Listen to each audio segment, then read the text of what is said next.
ये जो नून लीग की मेहरबानी है वो आगे हमारे आगे आ रही है। नून लीग की मेहरबानी। हाँ जी। आपकी सीएम साहिबा, आपकी पीएम साहब जो हैं, वज़ीर आज़म साहब, वो अभी कह रहे हैं पेट्रोल महंगा हो गया, मैं चाहता हूँ पेट्रोल कम भी हो। वो उनके चाहने से क्या होता है? चाहना तो अवाम के चाहने से कुछ हो ना।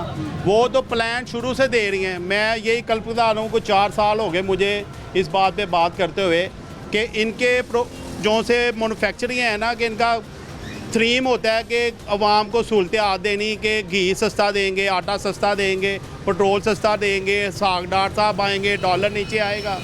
ऐसी तो मुझे एक भी चीज़ नहीं मिली। अच्छा, मुझे इनकी कोई एक चीज़ तो मिली होगी ना? नहीं ना मिली। मैं तो वही तो 4 साल से ये कल्प रहा हूँ कि मैंने इनको लेके आया था डॉलर सस्ता होगा, मैंने इनको लेके आया हूँ सब्ज़ी सस्ती होगी, मैं इनको लेके आया हूँ आटा सस्ता होगा। ऐसी तो कोई चीज़ नहीं आई। मरियम नवाज साहब से उम्मीद थी, नया प्रोग्राम है। मरियम नवाज साहिबा। चलें जी, साहिबा कह लें, मुझसे बेशक 2 साल छोटी होंगी, काबिल एहतराम है, लेकिन इन्होंने वही बात आ गई कि नून लीग से मुझे जितनी उम्मीदें थी ना, सब पानी में फिर गई। उसकी वजह कि ना अपनी वही बातें हैं, डॉलर सस्ता होगा, पेट्रोल सस्ता होगा, तो ये कुछ भी नहीं सस्ता होगा। अवाम तो पिस रही है। आपने 20 इंटरव्यू लिए हैं, किसी के भी चेहरे पे कोई रौनक देखी है आपने? बिल्कुल नहीं देखी है। ये दुकानों के किराए हमें पता है, हम अपने छोटे छोटे बच्चों को कैसे पाल रहे हैं। चोरी हम नहीं कर सकते, डकैतियाँ हम नहीं कर सकते। अल्लाह ना करे कि ऐसी नौबत आया आप ये सब करें। ऐसी नौबत आ गई है ना, ये तो सिर्फ अल्लाह ताला निज़ाम चला रहा है। हमें नून लीग से जो तवक्को थी ना, हमें नहीं मिली। ये सीधे से साफ से आपसे जवाब दे रहा हूँ। ये एन 118 में खड़ी ही है। बिल्कुल ऐसा ही। नवाज साहब का इलाका है ये इतना, यानी कि जंग लगी, मान लिया कि जंग लगी है, इन्होंने मुज़ाकरात कराए। कबल ये कहा जाता था कि जब कोई चीज़ की कीमत बढ़ेगी, पेट्रोल, बिजली, हम बिल जला देंगे, हम हलकों में जाके चेक करेंगे क्योंकि कोई बंदा भूखा तो नहीं सोया। पेट्रोल की कीमत कितनी बार बढ़ चुकी है, कोई आया यहाँ? सारे ही भूखे सो रहे हैं, खा के कौन सो रहा है? मुझे ये बताएं ना, मेरे साथ चलें, मैं आपको बताता हूँ। इधर रिक्शे वाले, ये छोटे छोटे रेडियो वाले, स्टॉल वाले, हर आदमी के चेहरे पे परेशानी है। जंग उधर नहीं लगी, जंग हमारे इधर लगी है।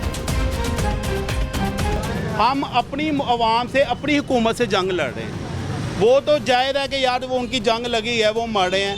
ईरान से मैं कह रहा हूँ, आप पॉलिसी देखें इनकी नून लीग की, कि पहले ये कर्जा लेते हैं, अच्छा, फिर उसी कर्जे से जाके पेट्रोल खरीद लेते हैं। समझ आ रही है? वापस कैसे करते हैं? वो वापस कैसे करेंगे? ये तो मैं कह रहा हूँ। इनको चाहिए थे कि हम मुआहदे कोई दूसरे मुल्कों से करें। आज आगे वज़ीर आज़म साहब, हम शहबाज शरीफ साहब आ जाते हैं, MFI ने कहा है जी पेट्रोल महंगा करें, MFI ने कहा है जी गैस महंगी करें, MFI ने कहा है जी बिजली महंगी करें। और यार ये तो आप अपने लिए आई हैं कि MFI के लिए आए हैं? उनके कहने पे सारा कुछ करना है, तो आपको ये वजारतों पे बैठने का कोई फ़ायदा नहीं है। इस्तीफ़े दे दें आप अपने।